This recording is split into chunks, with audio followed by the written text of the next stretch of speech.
Hello students, I am Dr. Swarnim Vijaya and I have completed my MBBS from Rajendra Institute of Medical Science Ranchi and I am here to teach you botany. तो basically जो है NTA की pattern को अगर हम लोग देखें, since we are preparing for NTA NEET, तो अगर NTA की पैटर्न देखें तो यहाँ पे आता है 45 questions from physics, 45 questions from chemistry and 90 questions from biology. Means हम देख सकते हैं कि फिजिक्स केमिस्ट्री को मिला के डबल वेटेज है किसकी? बायोलॉजी की. Hello hello everyone. इस केमिस्ट्री से 45 लेकिन bio 90, just double as chemistry, just double as physics.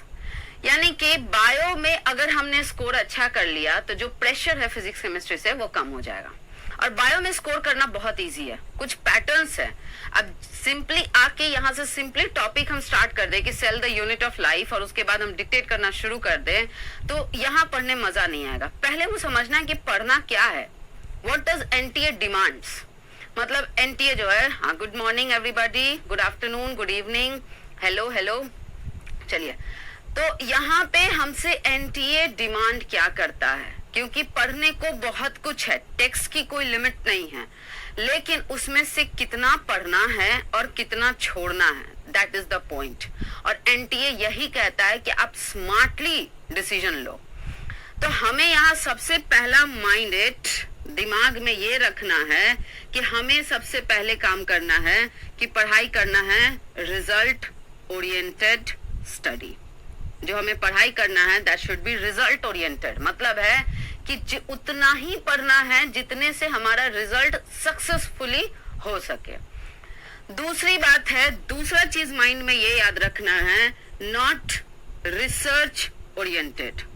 Research करने के पर्पस से हमें पढ़ने की जरूरत नहीं है, क्योंकि रिसर्च अगर करने को चले गए, good morning everyone, good evening everyone, good afternoon everyone, अगर रिसर्च करने चले गए तो फिर होगा क्या कि हम एक ही टॉपिक में उलझ जाएंगे. जबकि कोई भी कॉम्पिटिटिव एग्जाम, कोई भी नेशनल लेवल कोई भी कॉम्पिटिटिव एग्जाम कहता है कि सारे टॉपिक्स को थोड़ा थोड़ा पढ़ो, हम उससे क्वेश्चंस पूछेंगे ताकि कंपटीशन क्या हो, हेल्दी हो. तो यहाँ पे रिसर्च नहीं करना हमें, कि ये नहीं कि गोल्गी बॉडीज ले लिए और उस पर बस रिसर्च किए जा रहे, उससे कोई फायदा नहीं है. तीसरी बात ये माइंड में रखना है कि हमें बायोलॉजी भले ही पूरी तरह से थ्योरेटिकल है, न्यूमेरिकल पार्ट इसमें नेग्लिजिबल है, कहीं कहीं जेनेटिक्स में, सेल डिवीजन में हल्का फुल्का न्यूमेरिकल्स है. Good afternoon everybody. तो वहां पे मतलब मोस्टली पार्ट क्या है, थ्योरी है. तो थ्योरी के साथ साथ हमें क्या करना है कि क्वेश्चंस को भी सॉल्व करना है, क्वेश्चंस को भी सॉल्व करना है. बिना सॉल्व किए क्वेश्चन हमारा काम नहीं चलेगा. ये नहीं सोचना है कि हाँ थ्योरी ही तो है बायो, अगर हम पूरा थ्योरी मगअप कर लेंगे तो मेरा काम हो जाएगा. ये थ्योरी को हमें क्या करना है ना, इस थ्योरी में आपको मेमोराइज भी करना पड़ता है और इस थ्योरी में आपको कॉन्सेप्ट्स भी लगाने पड़ते हैं. ऐसी बात नहीं है कि सिंपली रट्टा मार लो. बायोलॉजी इज नॉट अ रट्टा मार सब्जेक्ट. यहाँ पे बहुत कुछ कॉन्सेप्चुअल है, बहुत कुछ, मैक्सिमम चीज आपका कॉन्सेप्चुअल है. क्वेश्चन सॉल्व करने का ये लॉजिक है ना कि ये आपका क्या करता है, ये स्पीड को एनहांस करता है. और दूसरा क्या काम करता है कि जो नेगेटिविटी है, नेगेटिव, उसको कम करता है. जितना ज्यादा आप क्वेश्चन प्रैक्टिस करोगे ना उतना ज्यादा अप्रोच पता चलेगा कि एनसीईआरटी के किस थ्योरेटिकल पार्ट से कैसे अप्रोच लगा के हमसे क्वेश्चन पूछा जा रहा है. इसको अगर हम थोड़ा ट्विस्ट कर ले तो वो ट्विस्ट करने के बाद किस तरीके का बन सकता है, वैसे क्वेश्चन को हमें गलत नहीं करना. तो स्पीड बढ़ेगी, टाइम मैनेज होगा. क्योंकि आप देख सकते हैं कि जब एग्जामिनर जो है 180 क्वेश्चन पूछ रहा है और हमें टाइम देता है सिर्फ 180 मिनट, 3 आवर्स का समय होता है, मतलब पर क्वेश्चन के लिए 1 मिनट है. और ऐसा तो कभी भी पॉसिबल नहीं है कि हम फिजिक्स के एक क्वेश्चन को 1 मिनट में सॉल्व कर लें. यानी वो हमें सिंपली कह रहा है कि जितने थ्योरेटिकल पार्ट है अगर उस पे कमांड है तो वो जल्दी जल्दी बन जाएंगे. तो इधर से हम समय बचा के किधर देंगे, कैलकुलेटिव पोर्शंस में, जो जो कैलकुलेटिव पार्ट है. तो पढ़ाई भी बिल्कुल वैसी करनी है कि बायोलॉजी में क्या हो कि हम इतने अच्छे से कॉन्सेप्ट को ग्रास्प कर ले कि 90 क्वेश्चंस हमारा 30 to 35 मिनट में हो जाए. तो इसके जो बचे हुए 40-45 एक्स्ट्रा मिनट्स है वो हम कहाँ कंज्यूम करेंगे, कैलकुलेटिव पोर्शंस में. तो पहली बात, पढ़ाई एकदम रिजल्ट के हिसाब से करना है, ठीक है। Good evening everybody. उसके बाद क्या करना है कि हमके रिसर्च नहीं करना, सबके बारे में ब्रीफ आइडिया लेना, थोड़ा थोड़ा जानना है, थ्योरी पढ़ना है, क्वेश्चंस भी सॉल्व करना है। तो अब आया कि थ्योरी कहाँ से पढ़े, अगला क्वेश्चन आया कि थ्योरी कहाँ से पढ़े मैम। तो थ्योरी के लिए आपका सबसे सफिशिएंट बुक है वो है एनसीईआरटी।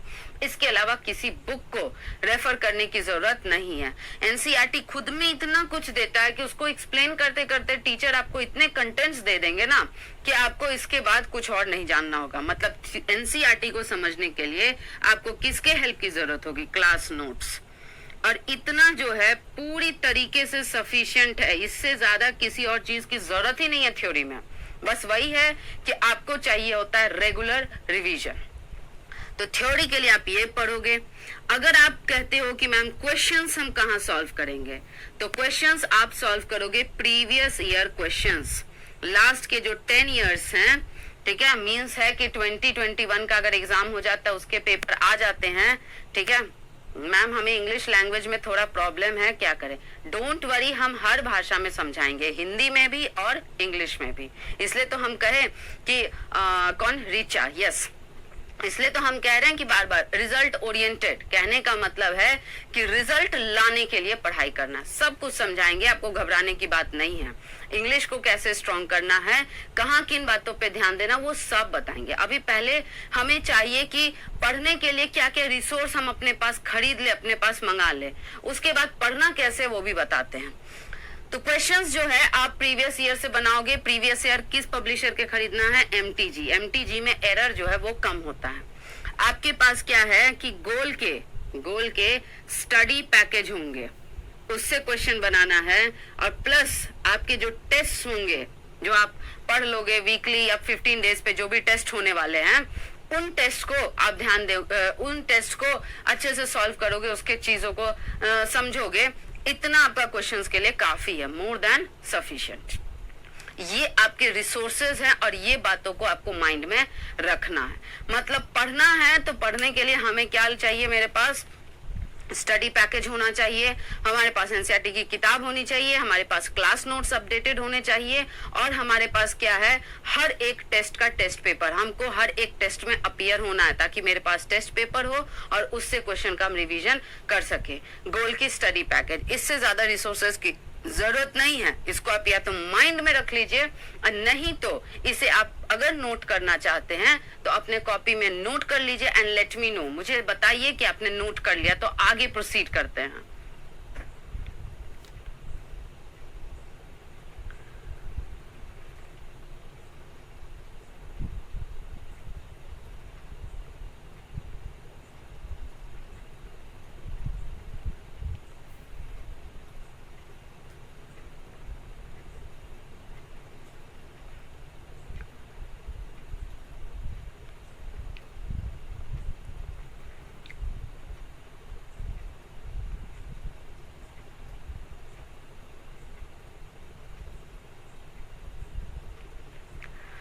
Shall I proceed? आगे बढ़े हम लोग, yes or no? आगे बढ़े।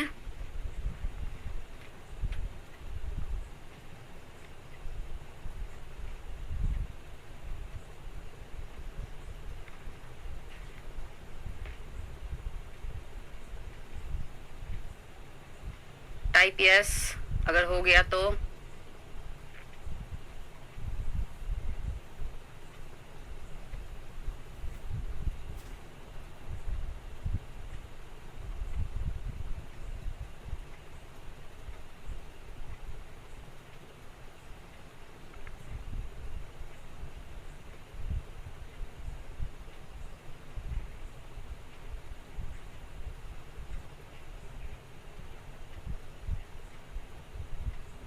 प्रोसीड करें।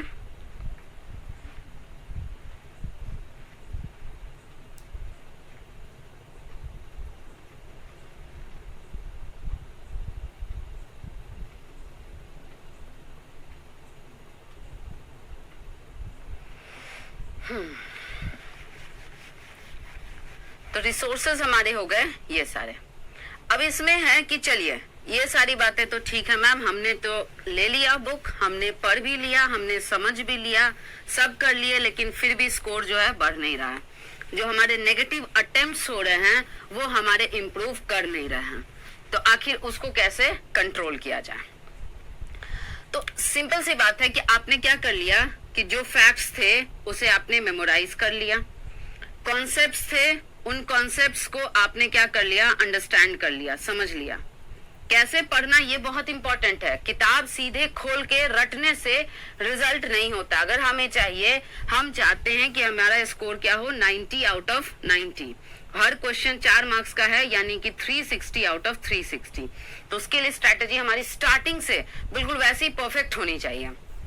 कॉन्सेप्ट समझ लिए, मेमोराइज कर लिए। अब जो है इन बातों को करने के बाद कहीं ना कहीं, ऐसी बात तो है नहीं कि 100% बात एक बार में समझ में आ जाती है, 2 बार में किसी को बहुत टाइम लगता है। तो ऐसी बात नहीं कि उसके लिए हताश होना, परेशान होना है। आपके जो डाउट्स आएंगे उस डाउट्स को आप कीजिए क्लियर इमीडिएटली। जैसे जो रिसोर्सेज आपके लिए अवेलेबल है, ऑनलाइन ऑफलाइन कुछ भी, आप अपने डाउट्स को क्या करिए, क्लियर कीजिए। दूसरी बात है कि आप जब क्वेश्चन सॉल्व करते हैं तो क्वेश्चन सॉल्व करने के बाद आपको कुछ क्वेश्चन कंफ्यूज कर रहे होंगे कि मान लो बाय चांस बना भी लिए, आंसर सही भी हो गया, लेकिन फिर भी क्या है, कंफ्यूजन अराइज हो गया। तो उस क्वेश्चन के बगल में क्या लिख दो, सी लिख दो, कि लग रहा है कि ना उतना श्योरिटी नहीं है, 1% का कहीं ना कहीं दुविधा है। तो वहां पे आप क्या लिख लीजिए, सी लिख लीजिए बगल में। बनाते वक्त देखिए कि इतना टफ था कि मैंने अटेम्प्ट ही नहीं लिया, या लिए तो मेरे से किसी तरीके से जो है सही हो भी गया, बट बनाते वक्त बहुत लेंदी लगा, बहुत सोचना पड़ा, बहुत समझना पड़ा, तो उसको आप टी से मार्क कर लो। बनाते बनाते आप देख रहे हो कि किसी भी कारण से क्वेश्चन रॉन्ग हो गया तो उसे मार्क कर लीजिए डब्ल्यू। कोई भी कारण हो सकता है हड़बड़ी में हो गया, हो सकता है कि क्वेश्चन सही से समझे नहीं, हो सकता है इनकरेक्ट, करेक्ट, फॉल्स, ट्रू ये वर्ड्स हमने देखा नहीं। तो ऐसे करके आप क्या करो, आपके CTW क्वेश्चंस के जो है वो कलेक्शन हो जाएंगे। बेसिकली होता क्या है कि कोई भी चैप्टर आप बनाते जाओगे, आपके बायो में भी बताएंगे चैप्टर्स की डिवीजन कैसी है। टोटल 38 चैप्टर्स है। हर चैप्टर से अगर आप एक क्वेश्चन 100 क्वेश्चन भी सॉल्व करते हैं तो टोटल 3800 क्वेश्चंस हो जाएंगे। लास्ट मोमेंट में एग्जाम के जब आपका कुछ दिन बचा रहेगा तो total 38 chapter line by line और टोटल 3800 क्वेश्चंस एक साथ जो है वो नहीं रिवीजन हो पाएगा, बहुत लेंदी हो जाएगा। इस वजह से क्या है कि आपको क्या करना है, सिलेक्टेड चीजों का रिवीजन करो। अब आप क्या कर रहे हो कि मेमोराइज का कुछ बातें जो है बार बार रेगुलरली आप उसे फॉरगेट कर रहे हो, तो उसकी क्या कीजिए ना, आप शॉर्ट नोट्स तैयार कर लीजिए।